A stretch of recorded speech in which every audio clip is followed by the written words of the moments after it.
Welcome to Plan 9 Crunch. I'm Doug Gibson, and at Plan 9 Crunch, we are going to start something new, an audio podcast. It will be called On the Outskirts of Hollywood, and it will deal with those characters who are active in the cult scene, the bohemia of Hollywood, who we remember fondly today, but they didn't make a lot of money when they were doing it, and they were even poorer at the end. But we pay tribute to them. Our first character of Hollywood is Titus Moody. Now, Titus Moody is a name, if you're a fan of radio. Parker Fennelly voiced him on the Fred Allen radio show. But this Titus Moody was a young man born in 1938, and his name was actually spelled Titus Moede. Now, Titus was a really good baseball player when he was younger. He might have even had a shot at the major leagues, but he was injured in a motorcycle accident, and so he came to Hollywood. And I want to break away right now to read something that you might find interesting. I'm looking at the very final episode of Cult Movies magazine. It's issue 41. By this time, neither Michael Kopner or Buddy Barnett were in charge. Kopner was still writing for the magazine, though. And he had an article. I'm going to read from this. He talks about Titus Moody, who was himself colorful Citizen News for many years. Actor, photographer, producer, director. Titus did it all and rubbed shoulders with many greats before working his way down. Titus died in 2001. Due to circumstances, a box of his clippings had been left in my care. Recently, while leafing through the box of photos, negatives, magazines, circulars, and so forth, I saw this complete issue of the Citizen News. Why was it in the keeping with Titus? I turned the pages gingerly, for the 34-year-old newsprint is quickly flaking to dust. Now, he also put a copy of a Criswell Predicts column in this Citizen News. And the Citizen News was about close to dying out at this point, the early 70s. But look what he writes right here. Let's see if I can find it really quick. Okay, here's something. I predict that Hale Smith, the Hollywood hobo, will zoom to the top of the heap with this forthcoming film to be premiered in September, Last of the American Hobos. This remarkable production by Titus, he called it Woody, but it's Titus Moody, typo, will win many of the coming awards for its freshness and new approach. Well, Titus Moody somehow actually rubbed shoulders with Criswell. They probably knew each other. And Titus was a guy who in the late 50s started taking acting lessons in Hollywood. And for a time, there was a chance that Titus Moody might have broken out and become a character actor of mainstream films. Let's look a little bit at his acting history here, particularly early in his career. I want to note some things he was in. Come on, phone, bring me down here. Okay, I'm getting here. Early in his career, he was in, see if I can find it really quick. All right. Titus did so many things. I'm trying to get to actor now on IMDb here. Okay. He was in a movie called The Party Crashers, uncredited. He was in another movie. These are mainstream films, not huge budget. As Young as We Are in 1958. He was in a movie called Pork Chop Hill, which you can generally find on streamers now. He was in another movie you can find in streamers as a beatnik called Visit to a Small Planet.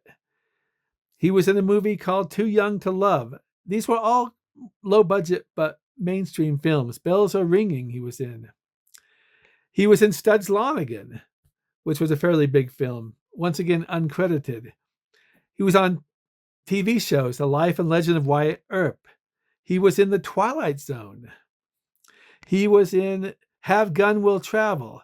He was in one of these Bohemian films that was well known called The World's Greatest Sinner, 1962. But then something happened. Titus Moody moved away from the mainstream, not completely. You'll find him later in the Doris Day Show in 1970. But he started making films with more underground, not underground, but more cultish filmmakers. They weren't cults at the time. He started to work with Coleman Francis. Now, at Plan 9 Crunch, we love Coleman Francis. Did a whole show on him.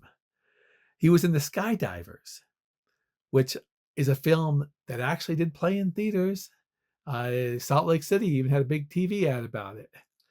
Titus played the bad guy in The Skydivers. You can generally find The Skydivers on YouTube. It is a bit of a trial to watch. You have to really love Coleman Francis, and we do, because some of his films are, you need to like him. That's the best I can say, all right? So he had a build role in that film. And then he went over to Ray Dennis Steckler. We all know who Ray Dennis Steckler is. He made Incredible Strange Creatures Who Stopped Living, Became Mixed Up Zombies, and he was a cult filmmaker. And Titus was in The Incredibly Strange Creatures Who Stopped Living, Became Mixed Up Zombies. He played a hobo in that film. He was still doing TV shows. He was in Combat, Captain Newman, MD. That may have been a movie, actually. And then he was in The Thrill Killers, which is, if you're a cult film fan, you know about the Thrill Killers. He played a motorcycle officer, and he also played two roles. In films, he would sometimes play two roles. He was a yes man at the party, but his main role was a motorcycle officer. The Thrill Killers is one of Ray Dennis Steckler's best movies. It has Liz Renee. You guys know who Liz Renee is? If you don't, you might not be up on cult. She was a glamour girl who was girlfriend of LA mobster Mickey Cohen. And Renee went to prison for perjury, trying to help out Cohen. Well, when she came out, she was very statuesque, let's put it that way, very pretty, and they put her in movies. And she's in The Thrill Killers, where Titus, as a motorcycle officer, ends up helping her. What's interesting about Titus Moody is he and Liz Renee were friends for a long time. And Titus would write for Cult Movies magazine. He'd be interviewed. And Titus interviewed Liz in Cult Movies magazine one time. Now, it's hard to find the old issues of Cult Movies, but you can usually, Internet Archive has a lot of them. Okay, so my favorite role with Titus Moody is called Rat Pafink a Boo Boo, another Ray Dennis Steckler film in 1966, where he played Boo Boo, or Titus Twimbly. And this was about a superhero, sort of a satire movie. And Titus was the sidekick of the superhero. Rat Pafink a Boo Boo, you can watch anywhere. I really recommend watching it. These films are charming for their sets even, or their alleged sets, or the outdoors. Like there's a scene near the end where they either crashed or paid $20-25 to be in a parade in Long Beach, California, my hometown. And it's fun to watch Rat Fink and Boo Boo, marching in this parade at the end. He also made a movie called The Young Lovers, which was a mainstream film. And then Titus decided in the late 1960s that he wanted to try to become a director, an auteur perhaps, all right? And he managed to make a couple films. They took a long time. The first, it says 1967, is called The Last American Hobo. And that was a fascinating film. It was a semi-documentary with a lot of stage scenes also. And he shot it over years. He shot the life of a hobo, whether it's Skid Row in Los Angeles, riding the rails, or camped out and stuff like that. And also it culminates in a hobo festival in, I believe it's Iowa, that they have every year. The Last American Hobo, like I said, was a long time very, very hard to find. You could buy it, but you couldn't just find it. I recently found it on YouTube. Now with YouTube, you never know if it's going to be there the next week. But if you want to look for Last American Hobo, you can watch it. I do believe that Severin, it's either Severin or Vinegar Syndrome, made a set of, I can't remember, underground films or something, and they included The Last American Hobo in it. And he also made another movie called, well, let me go to a couple of films he made while he was making Last American Hobo. One was called Hill's Chosen Few. That was one of those films that would come out, American international type movies. He was twitchy in it. He was in Pit Stop, which is a kind of fun movie to watch. He played Moody. Titus Moody played Moody. That was in 1969. And then he was still staying in the mainstream where the Doris Day Show. He did an episode as the messenger. And that was a TV show. Now, what I don't see in IMDb, which is kind of bugging me, is he directed a film that was probably the first film about the motorcycle culture. Okay. And we reviewed it at Plan 9 Crunch. And I'll get back to it because I want to talk about it. It's only about 25, 30 minutes long, but it's an interesting film. And I don't understand, it may be in this as director, perhaps. Now, something about Titus Moody was around the early 1970s, he began to move into pornography. And he basically spent most of his career there. And he worked as an actor at times, but he also worked as a photographer and cinematographer. And he had a dog named Chi-Chi that he had for probably 20 years. And he would take the dog around to the strip joints where he's working there. And he eventually made a film called Chi-Chi's Night Out, which is basically Chi-Chi with a bunch of buxom ladies. But the movie I have not seen, the movie that I might be interested in seeing, I don't generally see pornography, but this is not a hardcore film. It's The Dirtiest Game, it's called. And I've seen it out there, although it's not easy to find. And Titus stars in this film as it's a political film. He stars as a political candidate who gets into the hippie movement, and he throws away, he discards his wife and just immerses himself in the hippie movement. What's interesting about this movie is it's co-directed by Titus and James Bryan. James Bryan is a cult filmmaker, probably best known for this movie and also Don't Go in the Woods Alone, which is one of those 80s, psycho killing people movies. It was filmed in my hometown, Ogden, and also the canyon out there. It's also a video nasty, I believe, in Britain. I've watched the movie. I can't say much for it, but James Bryan directed it. Like I said, James Bryan directed this, and a while back, I can't find it now on the internet, I read an interview with James Bryan where he talked about the making of The Dirtiest Game. One more thing I like is that Coleman Francis, who we will do a podcast about in the future, this is one of the last movies he was in. Coleman made these movies, including The Skydivers I mentioned, and then he fell upon really hard times, Coleman. And so it was good to see him in a film near the end of his life having some work. But The Dirtiest Game is just a movie I think I'll probably eventually end up seeing, although the thing that gets me about a film like this, it's so interesting. It sounds interesting. A political candidate gets immersed in the drug culture.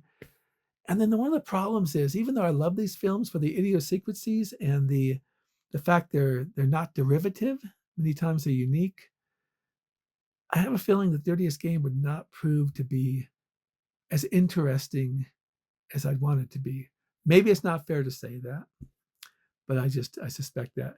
Here's what someone wrote on IMDb about this movie. His name was Humanoid of Flesh. A candidate for California state representative wants to get the vote of pot-smoking hippies to win. So he runs on a platform to legalize marijuana. The politician quickly becomes some kind of a guru for local groups of hippies, smokes a lot of weed, and has tons of sex with slutty hippie girls. That was his word, not mine. The Dirtiest Game's a total sleaze with no redeeming qualities. Jam-packed with beep, beep, beep, beep, beep, and bad acting, it offers 68 minutes of dirty entertainment. The beep, beep, beep, beep is quite unsettling and actually made me feel a little bit queasy. I can't believe that the maker of the terrible slasher schlock Don't Go in the Woods is also behind this piece of utter filth. Yeah, it does have a scene that's considered rather shocking. It's another reason why I don't know. But I am intrigued to seeing how Titus would have played a politician. Titus Moody was a guy who obviously was well trained in acting. In some movies, I see him really good, like the Ray Dennis Steckler ones. The movie where he has a lot of lines, which is a Skydivers, I think he's rather drab in that one. I don't know. Maybe he wasn't well directed by Coleman Francis.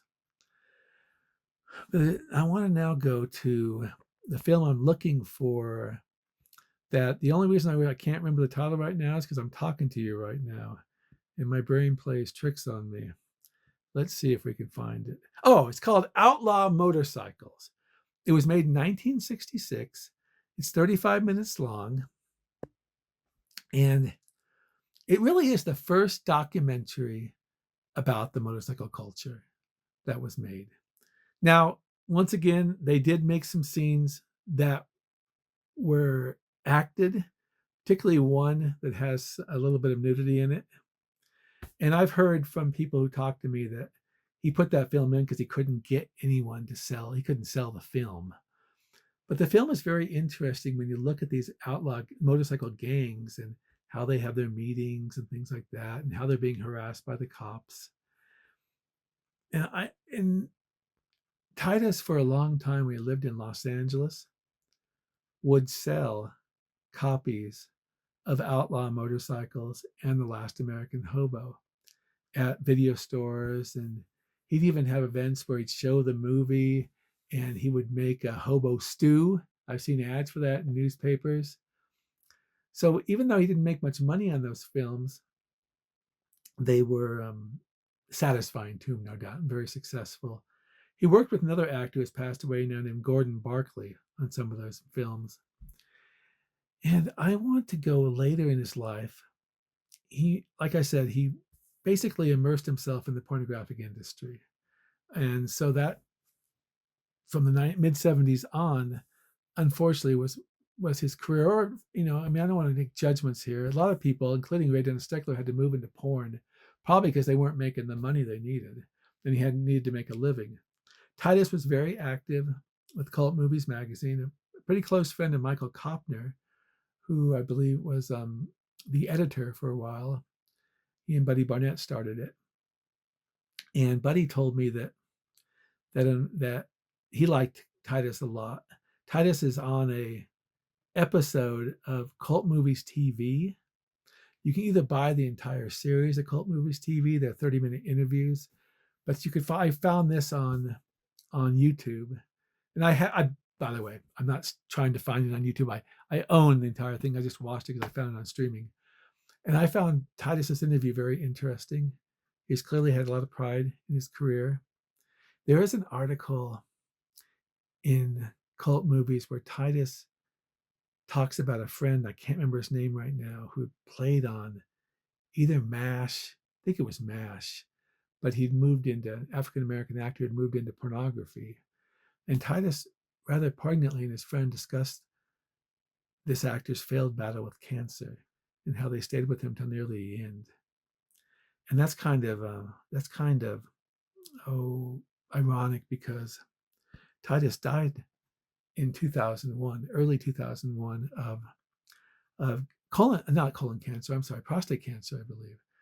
And late in his life, Titus was able to make some films with at least one film called The Vampire Hunters Club that Cult Movies put out, and you can buy Vampire Hunters Club. And he was a heart-hungry man as Titus Moody, and that was released in 2001, so it was probably released after he died, because he died in January of 2001. One thing I never forgot, I didn't get to go to the 2000 Cult Movies conventions. One of my regrets, I was planning to go, something happened, couldn't do it. But they gave Titus Moody a Lifetime Achievement Award for his work. And I remember maybe it was Copner who wrote how much deeply he appreciated it. And now there's more pathos to it because he was probably dying at the time also. But he told me in our interview that near the end, Titus was almost homeless. And this is unfortunate. What happens to these people who have contributed so much to the Outskirts cult environment of movies. I mean, this guy went all over the country shooting on weekends whenever he could to make this epic movie, The Last of the American Hobos. And it is a fantastic movie. I urge you to find it. There are some great scenes. And it took a subject that most filmmakers, unless they were sensationalizing it or romanticizing it, would not take. But Titus is a straightforward look at what it's like. Coleman Francis in that film too, I believe. And Outlaw Motorcycles, once again, here's a look at the motorcycle culture. It's not romanticized. It's not treated badly. It just shows what their life is like. And Titus worked years to make those films.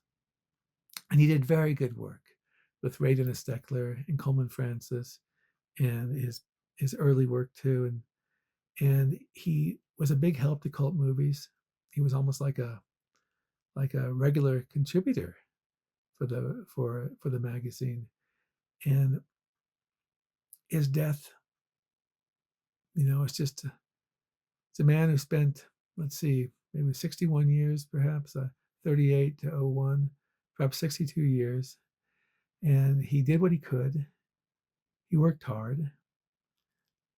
He stayed as active as he could. And Michael Kopner one time told me how he didn't tell me, I read in the magazine how he missed his daily phone calls from Titus Moody. So he stayed active with his friends. And it's just this is our first time we're doing Outskirts of Hollywood. And we want to pay tribute to Titus Moody. At plan9crunch.com, I have reviewed The Last of the American Hobos. This is the blog. And also Outlaw Motorcycles.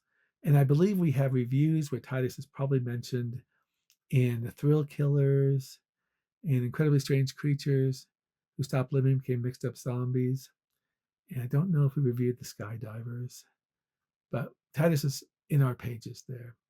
And I'm going to have a photo of Titus on the thumbnail for this podcast. It will show him probably in his prime. He was a good-looking guy. And I often wondered, and I don't know the answer to this, it seems to me that he could have possibly moved into the world of Francis Ford Coppola, Roger Corman, and had careers like Dennis Hopper or Jack Nicholson or Bruce Stern, but it wasn't to be. And it may have been talent, it may have been connections, who knows? But we still pay homage to a great actor. He's been dead more than a generation now. So thank you for your work, Titus Moody. And this is Doug Gibson for Plan 9 Crunch. We're on YouTube, and that's where you'll be listening to this. Thank you very much, and that's a wrap.